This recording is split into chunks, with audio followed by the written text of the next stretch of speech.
This is the Calgary corporate headquarters of 15 Pound Pink Productions. This is the president. Name's Pink, rumored to weigh 15 pounds. And this is part of the corporate product.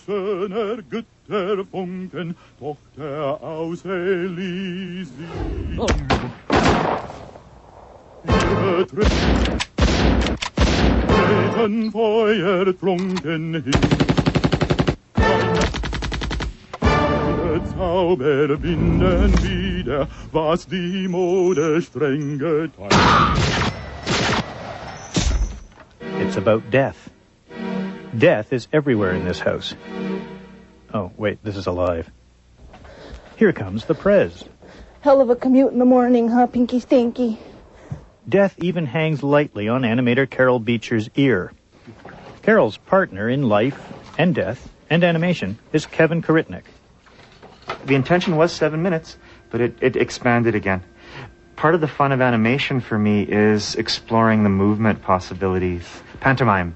The guy says like 6 words in this long, short film. And we would just go in directions that the animation would take us. And it's not great for deadlines, but it's extremely creative. The guy is George Reaper, a.k.a. the Grim Reaper, a.k.a. Death. The other character in Mr. Reaper's Very Bad Morning is called Norman, after Canadian animator Norman McLaren. McLaren's the reason we're animators, literally. We were highly influenced by Neighbors. Actually, and Neighbors is interesting in another way because the flower in Neighbors ended up being, well, we call our flower Norman. Captain's log. When I visited them and their cats, Kevin and Carol were finishing up 3 years' worth of drawings and, as well, polishing the timing by watching line tests. Line tests are video images of penciled keyframes of a scene.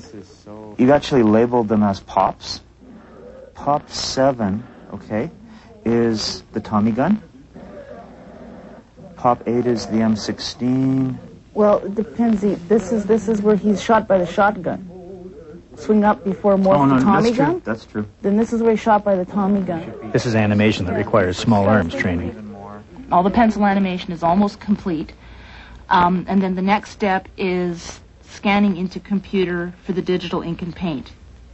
And that can, depending on the learning curve, we could have all the inking and painting done with 4 to 6 months. Basically, because the scanner takes up the job of the inker and the painter, I have to take Kevin's rough animated drawings and clean them up in pencil. Kevin draws Mr. Reaper. Carol draws Norman the Daisy. Jean-Francois is the hired help who does the in-between frames. Those are the frames between the key frames drawn by the principal animators. In the industry, Francois is known as an in-betweener. Carol does the flower because a little lyricism is required. Norman needs to be musical. He needs to have a sense of rhythm and timing, which is something that I have a little more of than Kevin does. We have no footage of Kevin dancing, so this remains an unsubstantiated rumor. Trying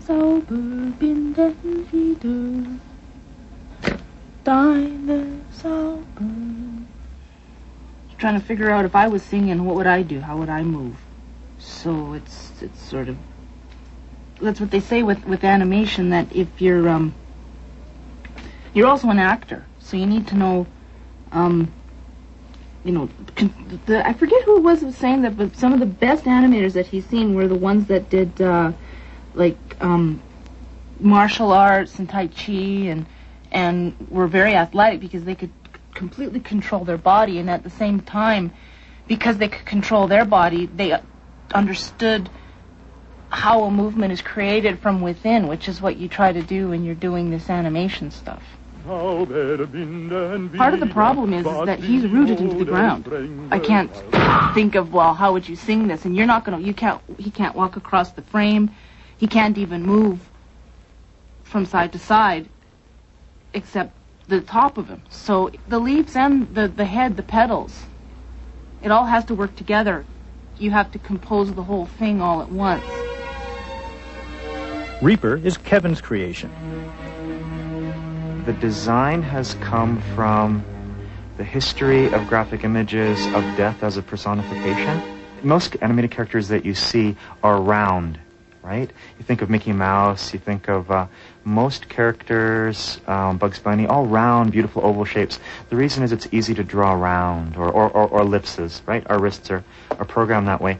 And we decided that, well, of course, we've got Norman, a flower, in the film. Norman is round and organic and represents life. Well, what's the opposite of round and organic? Well, sharp and edgy and death, and, you know, and animators hate working with Reaper, who's the edgy little guy, because it's not easy to do. It goes against animating easily, and it goes against, like, creating life easily on paper. To help Kevin bring death to life, or bring life to death, Carol dances the dance of the Grim Reaper. Like, she's actually been Reaper. We have done some video reference, you know, where she would act out a sequence, and then we would break it down together, and then I would go and, like, animate. Carol has theater tech experience, and she did do some acting at Red Deer College, and that's really helped.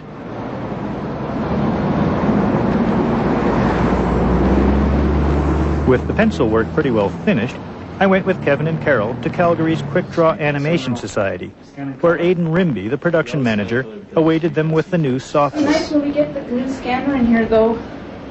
The scanner they needed, a larger one, is on order from Europe.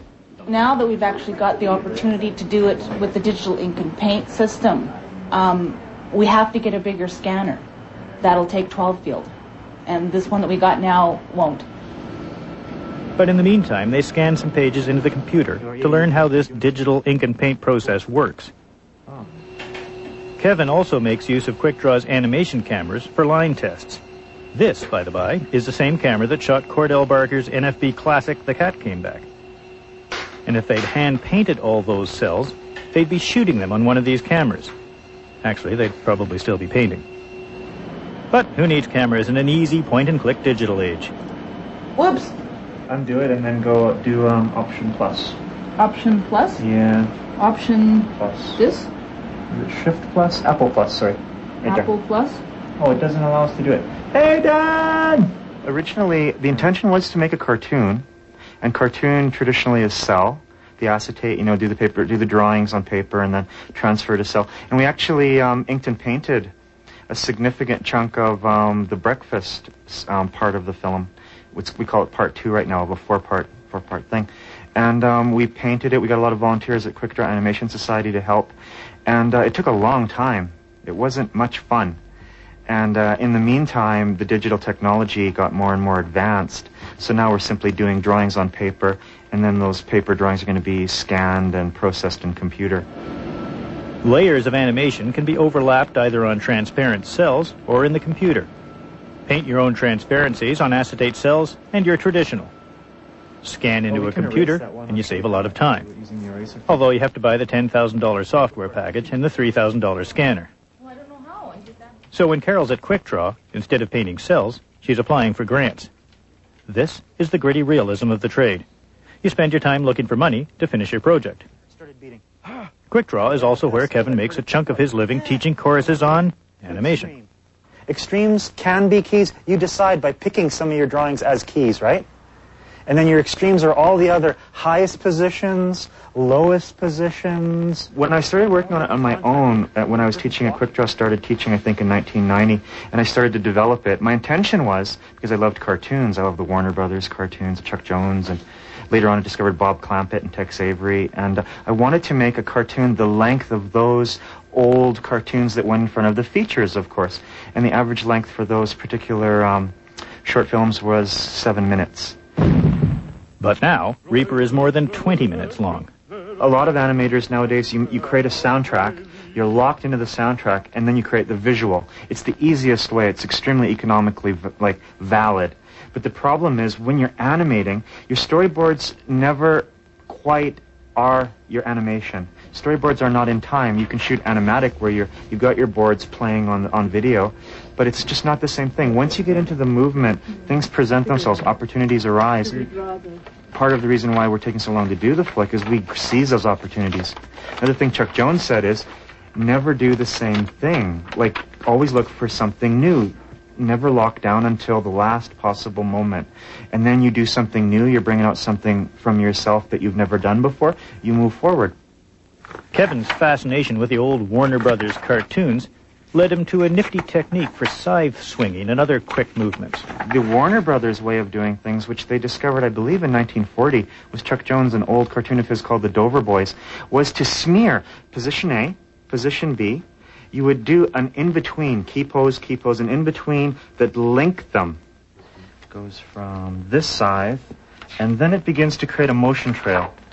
Yeah, so it doesn't look like a scythe anymore at all. Not at all. The shape changes. But it's following a trajectory. You can see, actually, maybe underneath the entire path, but it goes from there to there. Wow. Crazy. And they're all one-frame movements. The scythe-swinging death represents, well, death. The flower, life. The music reaffirms the theme. This guy was clearly very I asked Carol why they chose Beethoven's Ninth. We were really getting into sort of the rumba, Latin American kind of stuff, and we thought, well, we should have Norman dance a rumba or do something like that. And then we kept trying to think, well, we want to make it not just a rumba, well, orchestral. Well, how can we do that? You know how Beethoven's Ninth sounds. Oh, yeah. So it was always the rumba of life, a la Beethoven's Ninth Symphony. So, I was working away, and Kevin was listening to one of the recordings of the Ninth that we've got, and he was listening to it, and he was sort of thought, and he said, why don't we just use the Ninth? The symphony orchestra was created on a synthesizer, and 4 local opera singers were digitally multiplied to become a full chorus. It's all about saving money on rights. Another inspiration for Reaper was Bergman's The Seventh Seal. Our film is very strange. Some people have pointed this out to us, that it's from the point of view of death. And I don't think anybody's done that before, except, well, even Woody Allen. Now, Woody Allen's done a little bit, but I think it's a relatively unique idea to go from death's point of view. Yeah, point of view of a really old, out-of-date character who just happens to be supernatural and is in charge of killing everything.